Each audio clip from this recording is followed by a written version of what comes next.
যে আমাৰ গৌৰৱবোধ কৰা আমি আহোম জাতিৰ যিখিনি জাতীয় পৰম্পৰা ৰীতি নীতি সেইখিনি আমি আমাৰ মলুংসকলে বিভিন্ন ভাগত বিভক্ত হৈ পেলাই গোটেই কাম কাজখিনি কৰি আছিলে। কিন্তু আজি ইয়াত নন্দনবন ৰিজৰ্টত আমি সকলো ঐক্যবদ্ধ হৈছোঁ। ইয়াতে বহি আমি সাৰ্বজনীনভাৱে সকলোৱে একেলগ হৈ আমাৰ যি জাতীয় পৰম্পৰা ৰীতি নীতি আছে সেইখিনি আমি খুব শৃংখলাবদ্ধভাৱে আমি কেনেকৈ আগুৱাই লৈ যাব পাৰোঁ তাৰ কাৰণে আজি আমি ইয়াত সমবেত হৈছোঁ।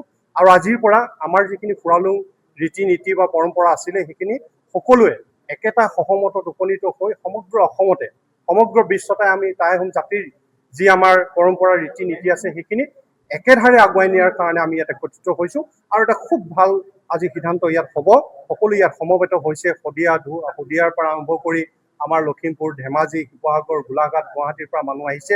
আৰু ইয়াৰ লগতে আমি ইয়াত আজি টাইপাৰ সদস্যসকলো উপস্থিত আছে, আহোম জাতীয় গণমঞ্চৰ সদস্যসকলো উপস্থিত আছে। টাংলাই খুবনাং জনাইছোঁ।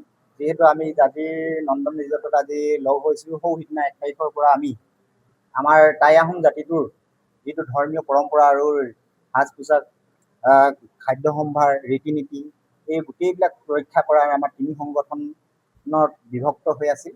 কি কাৰণত বিভক্ত হৈছিল আমি সবিশেষ আজি নজনাওঁ। তথাপিও আমাৰ আজি শুভ দিন, যিহেতু গোটেই অসমত যি 3টা সংগঠন ভাগ হৈ আমি কৰ্মখিনি কৰি আছিলোঁ। আজি 1 তাৰিখৰ পৰা যুদ্ধ কৰি সিদিনা আমি ডিমৌত এখন সভা অনুষ্ঠিত কৰিলোঁ। তাতো আমি সুন্দৰভাৱে আলাপ আলোচনা কৰি আজি এই নন্দন ৰিজৰ্টৰ তাৰিখটো আমি লোৱা হ'ল। আজি এই নন্দন ৰিজৰ্টত আমাৰ অসমৰ বিভিন্ন প্ৰান্তৰ পৰা আমাৰ এই জাতিটোৰ টাই জাতিটোৰ ধৰ্ম পৰম্পৰা ৰক্ষা কৰা সকলো বিষয়ববীয়া 3 সংগঠনৰ বিষয়ববীয়াসকল আমাৰ মাজত উপস্থিত হৈছেহি। আমাৰ খন্তেক পাছতে আমাৰ এই সভাখন অনুষ্ঠিত হ'ব। আমি বানফিৰ যোগেদি আৰম্ভ কৰিছোঁ। আমাৰ মেদিনী মোহনে বানফি পূজাটো আয়োজন কৰিলে। খুব সুন্দৰভাৱে বানফি পূজাটো আয়োজন হৈ গ'ল। আৰু ভৱিষ্যতলৈ যাতে আমাৰ কোনো বিভক্ত নহয় তাৰ কাৰণে আমি একত্ৰীকৰণৰ কাৰণে আজি আমি ইয়াত নন্দন ৰিজৰ্টত লগ হৈছোঁ। আৰু সকলোৱে একমত হৈ আমি জাতিটো ৰক্ষাৰ খাতিৰত আমি এটা সংগঠনলৈ পৰিণত হ'বৰ কাৰণে আজি ইয়াত ব্যৱস্থাপনা কৰা হৈছে। আমাৰ অসমৰ বিভিন্ন প্ৰান্তত থকা বংশধৰসকলক আজি আমাৰ শুভবাৰ্তা এটা আমি এই জাজি নন্দনবন হোটেলৰ পৰাই জনাব বিচাৰিছোঁ। যিহেতু আমি পৰম্পৰা ক্ষেত্ৰত আমাৰ 3টা ফৈদ আছিলে, ফুৰালুং মুণ্ডন চুনখাম, ফালুং মুং অসম, ফুৰালুং সমাজ।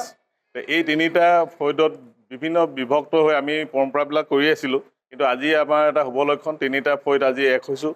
এক হৈ এখন আমি সমন্বয়ৰক্ষী সমিতি এখন গঠন কৰি সভাপতি মণ্ডলী, সম্পাদক মণ্ডলী গঠন কৰি আমি বিভিন্ন এই ক্ষেত্ৰত আমাৰ বিভিন্ন আমাৰ যিমানবিলাক শাখা নতুনকৈ এই 3টা ফৈদ লগ লাগি নতুনকৈ শাখা জিলা অনুষ্ঠিত কৰি আগন্তুক ডিচেম্বৰ মাহত আমি বৃহৎ আকাৰে অধিৱেশন অনুষ্ঠিত কৰি এখন পূৰ্ণাংগ নতুন কমিটি গঠন কৰা সিদ্ধান্ত লৈছোঁ, য'ত আমি 1 লাখৰো অধিক মানুহ আমাৰ বংশধৰসকলক লগ লগাই একগোট হৈ অনুষ্ঠিত কৰিব বিচাৰিছোঁ। আৰু আমি শুভবাৰ্তা এটা জনাব বিচাৰিছোঁ, কাৰণ ধৰ্মীয় অনুষ্ঠান এটা যিহেতু আমি 3 ভাগত বিভক্ত হৈ আছিলোঁ, আজিৰ পৰা আমি 1 ভাগত বিভক্ত হৈছোঁ।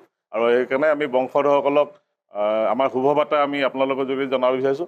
আৰু আমিও আজি 3টা ফৈদ একত্ৰীকৰণ হোৱাৰ বাবে আৰু এই সভাত আমি উপস্থিত থাকি নিজকে ধন্য বুলি মানিছোঁ। আজি আমি আমাৰ এই যি টাই আহোম জনগোষ্ঠীৰ ফালুং মুং আসাম আৰু এনেকৈ ফুৰালুং মুণ্ডন চুনখাম আৰু কুমকুমখাও ফুৰালুং এনেকৈ ধৰণে 3টা আমাৰ অনুষ্ঠিত হৈ আহিছিলে, চলি আহিছিলে।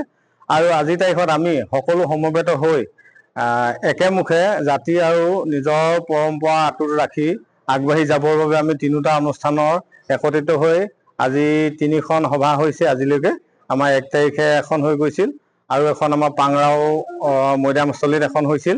আৰু আজি 3 নম্বৰখন সভাই আমাৰ সকলোখিনি একত্ৰিত হৈ প্ৰতিখন জিলাই সকলো অনুষ্ঠানখিনি লগ লাগি আমাৰ যিখিনি 3টা অনুষ্ঠানৰ সদস্যসকল লগ হৈ জিলা সমিতি একত্ৰীকৰণ কৰি আমি কেন্দ্ৰীয় সমিতি অধিৱেশনৰ বাবে আজি সভাই আমাৰ সিদ্ধান্ত গ্ৰহণ কৰিছে।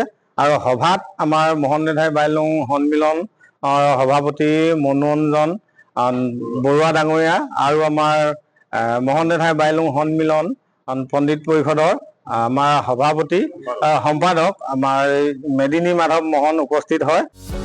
যিকোনো খবৰৰ বাবে যোগাযোগ কৰক আমাৰ এই নম্বৰত 9181 307 221।